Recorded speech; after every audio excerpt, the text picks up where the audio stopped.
So, the first countdown for 2016. There's a lot of topics I've been wanting to cover, but what to start off with? What?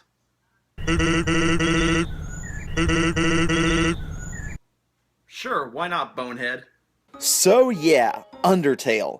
One of the most talked about games since Five Nights at Freddy's. In all honesty though, this game does deserve as much praise as it gets. It's quite possibly one of the most unique and best RPGs I've played in a long time. Sweet retro graphics, great music, a colorful cast of characters, and a fantastic storyline that will give you the feels in no time flat. So today, I'll be taking a look at my favorite moments from this wonderful masterpiece. And just so I get this out of the way now, there are going to be major spoilers in this video. In fact, you know what?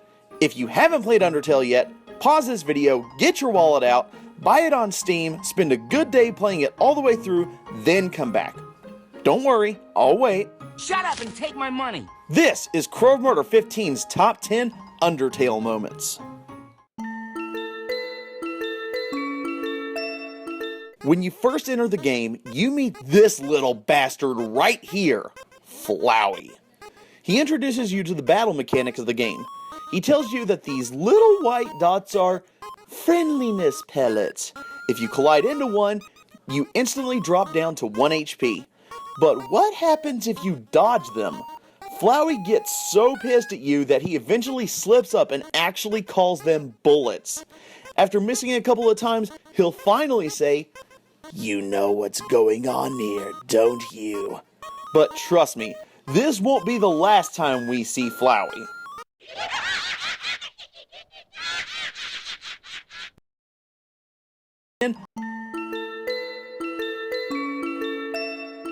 The Echo Flowers give some real backstory to this game. Basically what an Echo Flower does is repeat the last thing that was said near it, so naturally your curiosity gets the better of you and you start listening to conversations. Two in particular come to mind. First is a brother and sister, possibly, wishing that they could return to the surface, that being their wish. It makes you feel a bond with these monsters, that they actually might be more human than humanity is. The second conversation, however, is a bit creepier. If you return to the Echo Flowers later in the game, you'll hear that Toriel is actually looking for you in the underground, with Flowey leaving a message for you personally saying, "She'll find another kid. She'll forget all about you." Man, who knew flowers could be such assholes? Hey boy, don't you come walking by this house. You're ignorant. Alpheus, why on God's green earth did you have to create a robot that wants to do nothing more than entertain and kill humans? And not just a simple death, mind you. Mettaton goes through elaborate means to destroy you, such as putting you through a quiz show, a cooking show where you have to get ingredients for him or else he'll use you as the main dish instead, to wearing a dress and singing to you that you're his long-lost love. Yes, this part threw me for a loop. It's not every day that a killer robot sings about his feelings for you in a Romeo and Juliet type manner. The only scene with Mettaton in it that comes close to this is his transformation. And damn! He's giving Tim Curry a run for his money. I'm just a sweet transvestite.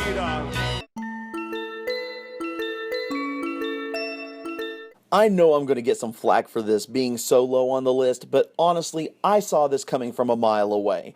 A lot of people at first thought that Flowey was just some prick that wanted to screw with everyone and destroy the underground and surface. However, if you play through the true pacifist route, you'll discover that Flowey is actually Toriel's and Asgore's true son, Asriel. Now I'll admit, it was genius to do this, and it definitely added some tragedy to this character, and the boss fight that follows is friggin' awesome. But come on guys, with all the subtle hints around the game, players could easily figure this out. This would be like if M. Night Shyamalan was making this game. What a twist!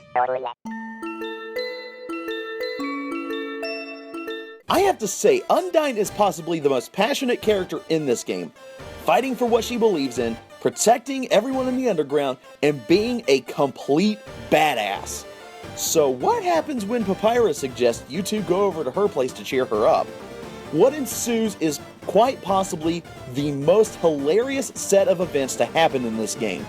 First, Papyrus jumps through the window to give you and Undyne some alone time to be better friends.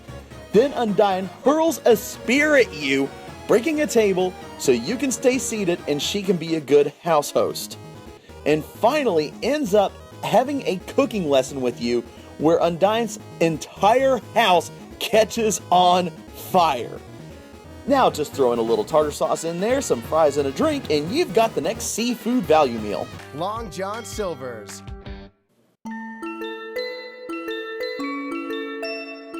Papyrus, my all-time favorite character in this game. During your confrontation with Papyrus, you're given the option to flirt with him.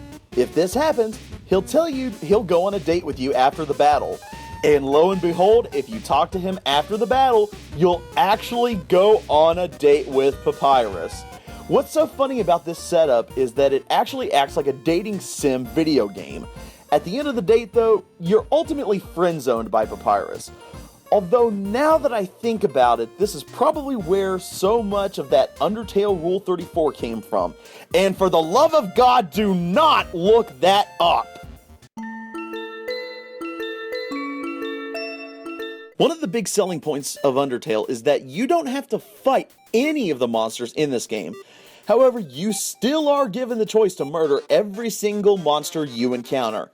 If you do that, this is known as the Genocide Run. And at the end of the game, rather than fighting Asgore as your final boss, you take on the laziest bag of bones in this game, Sans. And let me tell you, he is the hardest damn boss in Undertale.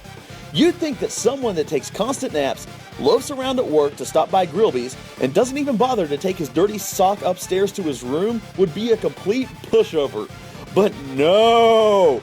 He has some of the most devastating attacks that can even poison you and cause lasting damage. And even if you manage to get through most of his attacks, he'll even do a fake out by showing you mercy and then blast your ass to a game over screen and get dunked on. It's just like the ski instructor from South Park said, "You're gonna have a bad time." And here we are, finally meeting Asgore. You've done your best to make sure not to kill or even harm any of the other monsters in this game. Maybe it'll all turn out okay. You and Asgore can sit back, have a nice cup of tea, and... Wait, Asgore, what are you doing? Yes, you actually have to fight Asgore in the Pacifist Run. Even though he might not be as hard as Sans, it is still a pretty intense boss fight.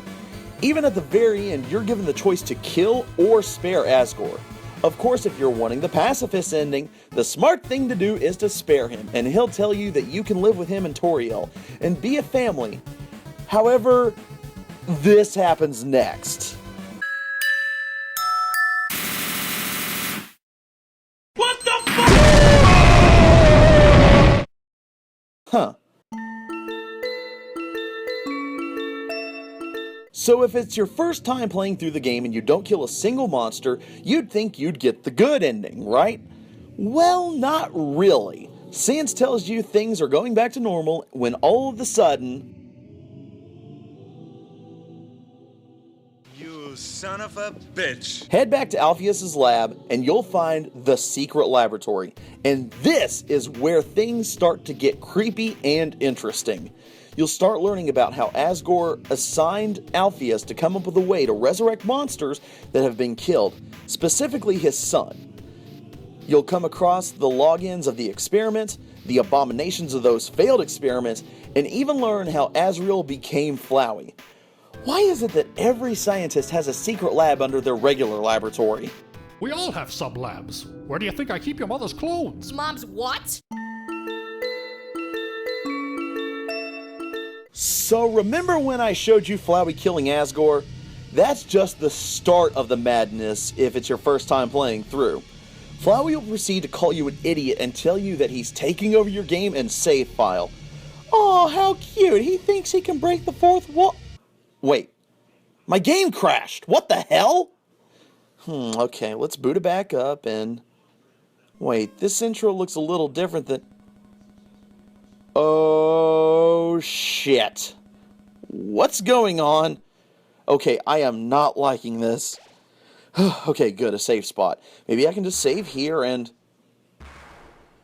Well, that's not good. What is that?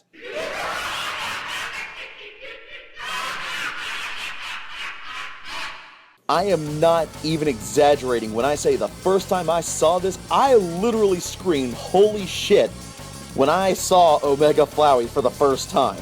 Up until now, in this point of the game, all the graphics have been older and retro-styled, so when you see this abomination, it definitely throws you off guard. If he manages to kill you, he'll laugh in your face and crash your game again, and if you go back and reboot the game, he'll taunt you and start the battle all over again. But it is so worthwhile once you get that final attack in. And even though you have the option to kill Flowey, I think it's more satisfying to show him mercy like you're supposed to, just to piss him off even more. And that's why Omega Flowey is my #1 Undertale moment. I'm CrowMurder15, and I don't think there's any other plant more evil than Flowey. That's right, boy! Well, damn it.